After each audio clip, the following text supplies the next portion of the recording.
My name is Michia, and this is my story on how I went from zero to $110 million at the age of 31. I grew up as a shy kid, living in poverty from a broken home. I didn't have rich parents, connections, or even good grades. And yet, somehow, despite all of that, I am now retired at 33. I'm living my dream life. I have multiple homes around the world, I drive my dream car.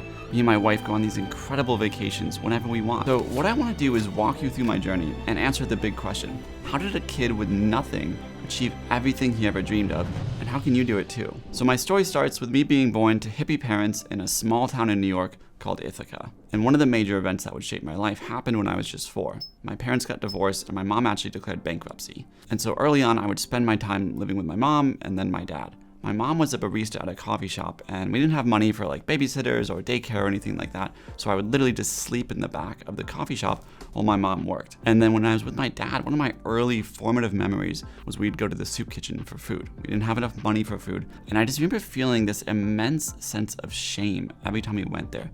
It felt like we were just getting this handout, like we weren't good enough to, earn our own money, make our own food. This early feeling of, not feeling enough, not feeling worthy is something that would actually stick with me most of my life and really drive me to where I ended up. Now, eventually my mom moved from New York to South Carolina, and I went down to live with her. And of course, because we didn't have any money, we didn't live in the best neighborhood. We basically lived in what I would call a swamp. South Carolina is on the coast, and so you have beautiful, nice beaches, but just a little bit in, you have swampland, marshland, and that's where our home was. So it wasn't very nice. But just like a 10-15 minute drive away, you could actually get to the beach. And this was my first time really encountering what I would consider wealthy people. I would go there and I would see these like 4-story houses that had the balcony overlooking the ocean and multiple cars out front. And it really sort of painted this picture of like, okay, here's where we are in our sort of like small cramped house in a swamp, and here's how other people live. A lot of success stories start by people saying, oh, I saw that house, I saw this amazing mansion, or I saw this lifestyle, and I knew that was gonna be me one day. That's not the reaction I had. I saw those people and I was like, wow, like they live on a different stratosphere.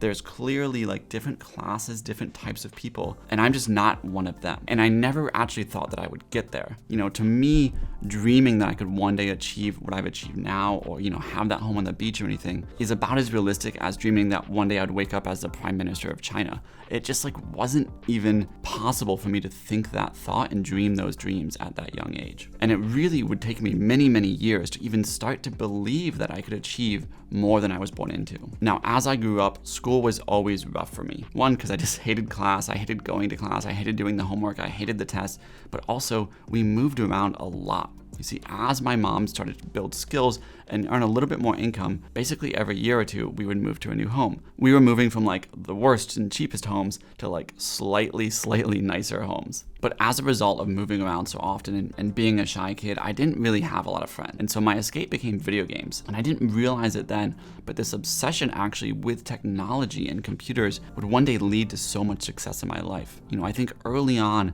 these small things that happen in your life, it's really hard to see the domino effect 10 years, 20 years out. But this was one of those things. And as a result, I started to dream maybe a little bit more than just, what I was born into. I said, wow, it would be amazing if I could get a degree in computer science, actually learn programming, or maybe I'll get a job at like a company on the East Coast and I'll make $60,000 a year. For me, that would be the dream back then. I'll have all my bills paid. I won't have massive credit card debt. Maybe I can go on like a vacation or 2 a year. Now, as I grew up a little bit more, I realized I could actually try to make money online. And the reason for this was not because I was some like teenage entrepreneur or a whiz kid. It was because I was addicted to an online game called RuneScape. And what I'd noticed is that in the game RuneScape, you could make gold, and you could sell this gold on eBay. People were starting to talk about it. Because I was so addicted to games, I really wanted a new gaming PC, and that was gonna cost like $1,000. And I was like, it's still gonna take me forever to make enough for this gaming PC. So I started just like thinking, how could I speed this up? How could I do this better? And I came across this program that basically allowed you to program RuneScape bots. So the bots would actually play the game for you. So I could actually just go hang out with my friends, and all day the bot would go around, mine the gold, store it, and then at the end of the day, I might have 1 million, 2 million gold. Now I just needed to set up my eBay account. Unfortunately, I was 12 years old, and you needed to be 18 years old to set up an eBay account or PayPal or anything like that. But as any good entrepreneur will tell you, sometimes you have to bend the rules a little bit. So I just lied. I actually set up this eBay account, set up my PayPal account, and started my gold selling operation. I still literally have this eBay account today. And to everyone's surprise, including my parents, it actually worked. I was able to make basically that full $1,000 in like a week and a half. Now, sadly, RuneScape did ban me because it was clear that I was just botting this game, but I was as happy as could be. And I was able to buy my dream spec PC. I was the first person that I knew that I'd ever heard of that had even an LCD monitor. We were still on those big fat CRTs. But that experience also taught me one of the most valuable lessons of my life. You see, I had this idea that I could do something, and without manual labor, without slaving my butt off, I just turned that idea into money. It was like this modern alchemy to me where I could literally just come up with an idea, implement it, and get money. And that would become one of the driving forces of my life. Now, as luck would have it, just a month after I graduated high school, a book came out that would change my life forever. It was called The 4-Hour Workweek by Tim Ferriss. And I don't know how or why I stumbled upon it, but it changed my life for 3 very specific reasons. First, it gave me a sense and desire for adventure. You know, Tim had all these incredible stories. Kickboxing in China and winning the championship, or tango dancing in Argentina. You know, he had lived this like amazing, incredible life. He had lived this life that I had never even dreamed of. And I was like, man, when I grow up, I just want to be Tim Ferriss. Like, his life sounds amazing. Second, I became obsessed with the idea of passive income. At the time, I had just started a job selling cameras at the local Circuit City for $7.25 an hour, minimum wage. It sucked. I had to work all day and I could barely make enough money to like buy myself dinner at the end of the day. And so Tim unlocked this idea that, man, I could make money and not even lift a finger. Passive income is the dream. And I could travel and do all these amazing things. And the third thing it really did for me, I started to believe in a bigger vision for my life. Tim Ferriss just like unlocked something deep inside me that I hadn't allowed myself to dream before. I started to believe I really could achieve anything. And as I started to believe this, it kind of felt like I had been living in this box that was sort of lifted off of my head. And for the first time, I started to look around and see this like infinite horizon of possibility. And so when I entered college, I didn't actually commit myself to, getting good grades or anything like that. I just became obsessed with 2 things: starting a business that could make passive income and learning the skills that I could use to level up my life. So I didn't party, I didn't drink, I didn't hang out with tons of friends. You would literally find me in my dorm basically 24/7, either reading a book on how to level up, how to learn sales, how to learn marketing, how to learn self-confidence, or getting my first business off the ground. Now, the first business didn't go very far. It was just an info product of me selling DVDs of myself teaching self-defense online, if you can believe that. But it did, teach me a lot about business. And I started to see that, just like, in middle school when I had that idea and turned it to money, I filmed these DVDs, had that idea, and was able to sell them online and again start making money. So after college, I ended up shutting that business down and starting a new business because I'd really fell in love with the idea of marketing. I started a marketing company that was really designed to help large corporations get more clients. It was sort of like affiliate marketing, but we were doing more specific deals where we would actually really hand off a very warmed up lead, and it was my job to go find those leads. And my payout for a lead varied from $5 on the low end up to like $300, depending on how qualified the lead was, how serious they were about buying, and so on. And I would just run these websites, try to funnel traffic to them. And this was my first sort of taste of success. This started really working, and I started to live that Tim Ferriss life. I spent a couple weeks in China, I spent 2 months in Thailand, I spent a month in Japan, and I would literally just go on these crazy adventures all day, go home at night, open my laptop, sit on my bed, and just, sort of write the emails, catch up on work, and things like that. It was so cool. I felt like I'd finally unlocked the secret to life, and it was like a video game all over again. Like, it was so fun and energetic. And my favorite thing to do at that time was to open up my earnings dashboard. So I had this dashboard that had a live update to the minute on how much money I had made that day. It was always like an adrenaline jolt. And I would see, $50 already. It's only 11 a.m. $70. Some days it would go up to $1,000 a day. And then one day I was refreshing and it said 0.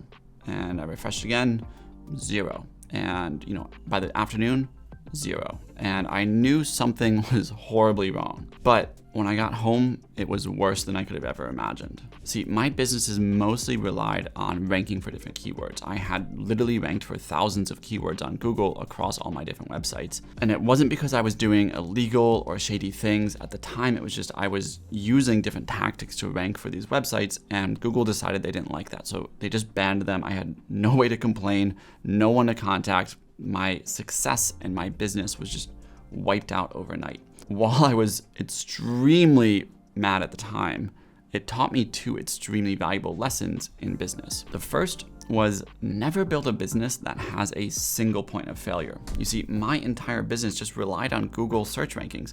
And as soon as Google took that away, I actually didn't have a business. And business is just too unpredictable, too risky to have that where you're just one step away from ruin. The other thing it taught me was passive income, which is what I thought I had, is not a way to support a lifestyle. Yes, you can live off passive income for a certain amount of time, but at some point, competitors will come in, the rules of the game will change, and your passive income can go away.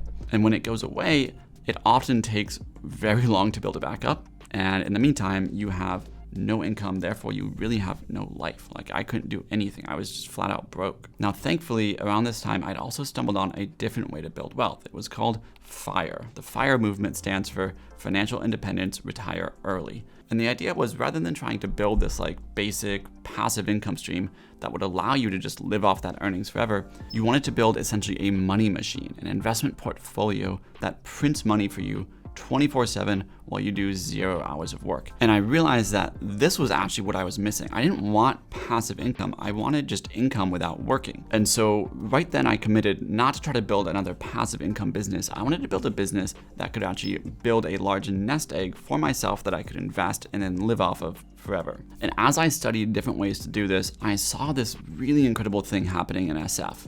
You know, these young kids had just sold Instagram for $1 billion. Snapchat had just turned down $4 billion from Facebook, and then WhatsApp got bought for $16 billion by Facebook. And I was like, what the heck am I doing over here building my little agency? I should be building a SaaS business. That is how I can actually build something that I can sell, make enough money to build that nest egg, and hit the FIRE goal of financial independence, retire early. So I literally just packed up all my stuff and moved out to San Francisco. I was like, that's where the magic is happening. I just need to be in this environment. And when I got there, I wrote out all of my goals.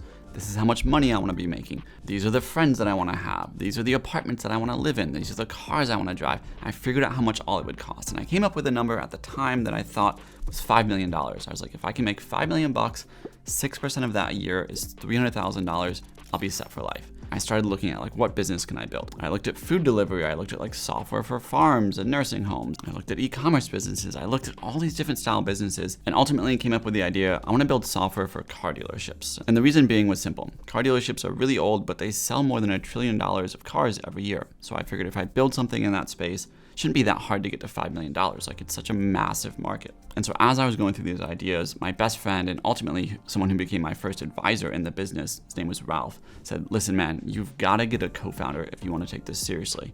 So I started looking for a co-founder, ultimately settled on a friend of mine. His name was Marty. And together we started this company that we'd eventually call Prodigy.